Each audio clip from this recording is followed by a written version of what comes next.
Remedy Entertainment's games are almost always widely beloved by all of those who play them, and for good reason. Combining slick action with engaging storytelling and unique concepts, they provide the kind of experiences that very few other developers do. With their upcoming Control, they're looking to deliver a similarly thrilling narrative, while also expanding their gameplay chops, and we couldn't be more excited. With its release right around the corner, in this feature we'll be taking a look at 15 things that you need to know about Remedy's next title. The setup. Control will take place in an otherworldly, shape-shifting building known as the Oldest House, and more on this in a bit, which is the headquarters of FBC, or the Federal Bureau of Control, whose sole task is to keep track of, study, and control supernatural powers and objects across the world that do not obey scientific laws. Players take on the role of Jessie Faden, who after a traumatic event in her childhood, mysteriously gained supernatural powers and abilities.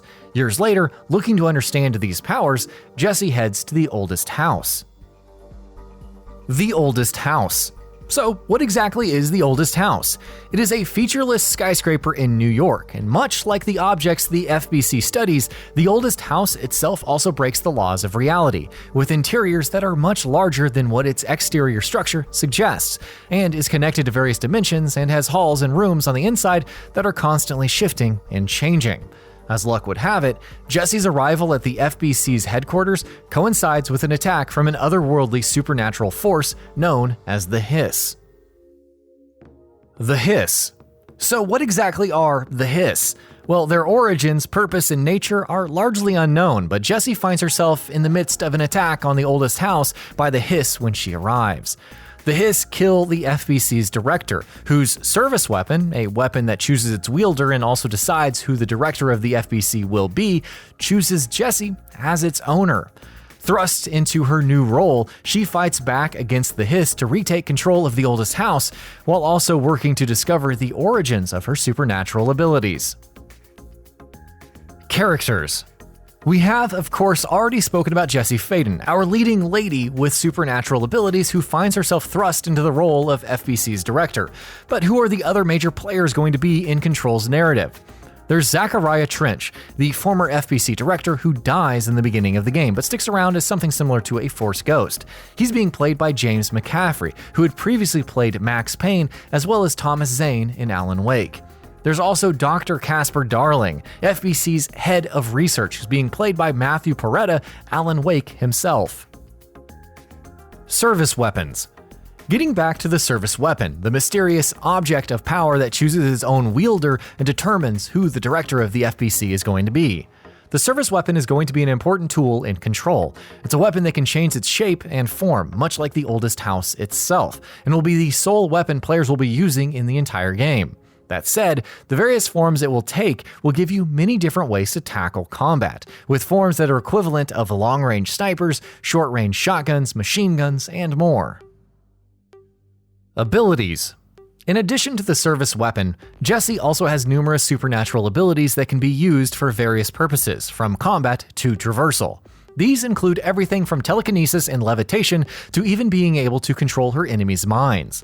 One of her abilities also allows her to pull debris and objects from her surroundings and form a makeshift shield in front of her to block incoming enemy fire.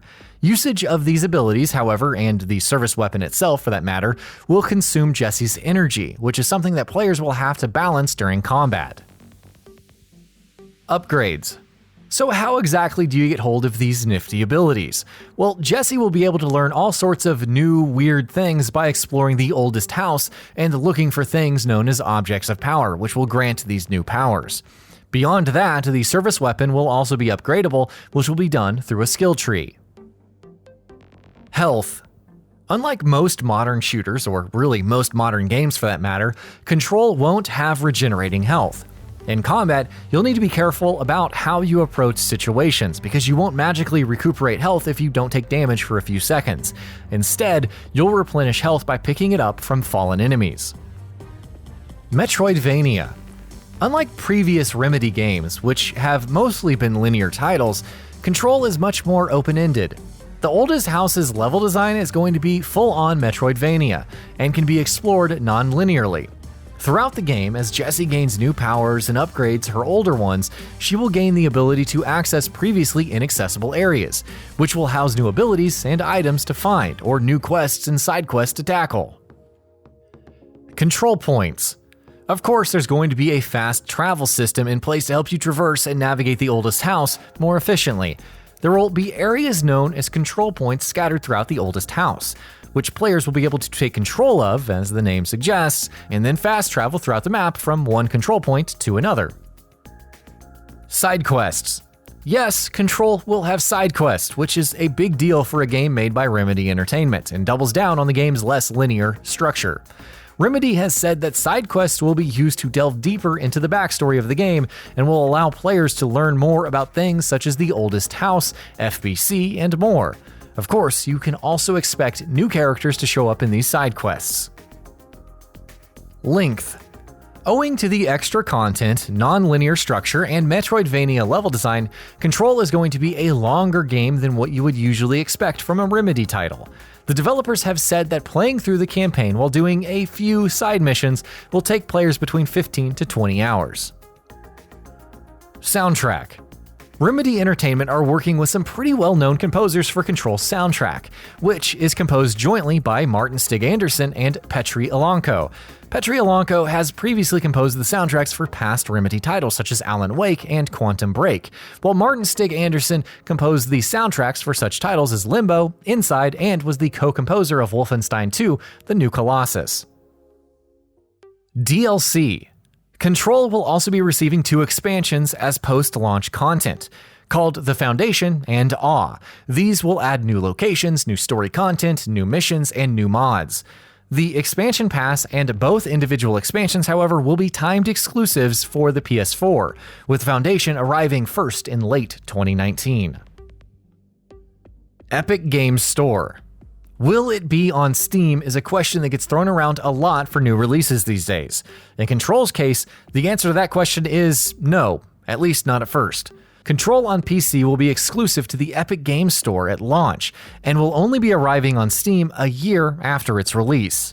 And that about does it for this video. If you enjoyed what you watched and want to see more from GamingBolt, you can always hit that subscribe button and turn on the bell icon next to it. That way you will never miss any of our videos.